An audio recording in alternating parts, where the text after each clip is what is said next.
Class 12th physics की NCERT exercise का 4th question देखेंगे। फर्स्ट पार्ट क्या कह रहा है, explain the electric charge on the body is quantized. Simple इस स्टेटमेंट को एक्सप्लेन करने के लिए कह रहा है। स्टेटमेंट क्या है कि इलेक्ट्रिक चार्ज जो बॉडी पर होता है वो क्वांटाइज्ड होता है। सिंपल हमसे क्वांटाइजेशन ऑफ चार्ज को डिस्क्राइब करने के लिए कह रहा है, तो सिंपल क्वांटाइजेशन की हम लोग डेफिनेशन लिख देंगे। Charge on a body is an integral multiple of e. E क्या है यहाँ पे, चार्ज ऑन इलेक्ट्रॉन या फिर चार्ज ऑन प्रोटॉन। कितना होता है 1.6 इंटू 10⁻⁻19 कूलम।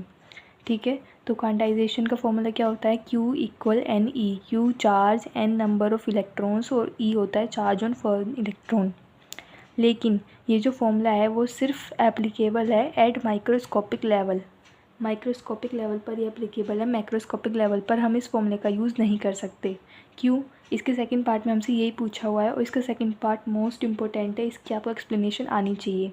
सेकंड पार्ट में हमसे क्या कह रहा है, why can one ignore the quantization of electric charge when deal with macroscopic that is large scale charges. जब हम लोग मैक्रोस्कोपिक लेवल पर स्टडी करते हैं तो हम क्वांटाइजेशन को इग्नोर कर सकते हैं।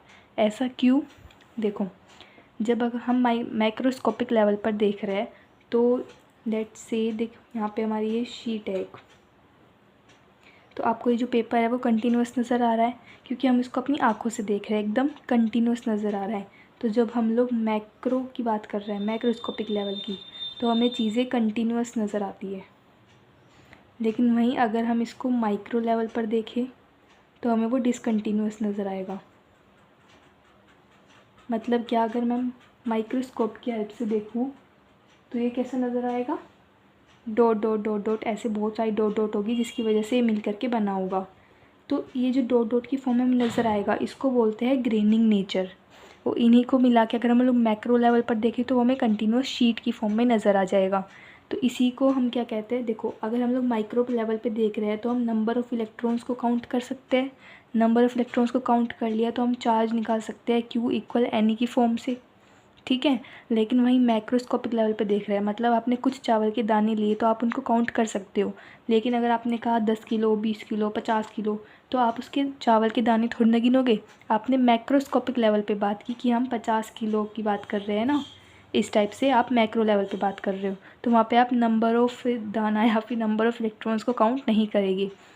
तो अगर हमें मैक्रोस्कोपिक लेवल पर चार्ज निकालना है तो कैसे निकालेंगे, ये वाला फॉर्मूला तो एप्लीकेबल है सिर्फ माइक्रोस्कोपिक लेवल पर, और मैक्रो पे अगर चार्ज निकालने के लिए कहा तो कैसे निकालोगे, Q equal this, Q equal sigma into area.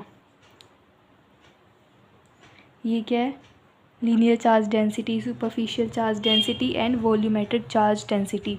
इनकी हेल्प से हम लोग चार्ज निकाल सकते हैं एट मैक्रोस्कोपिक लेवल।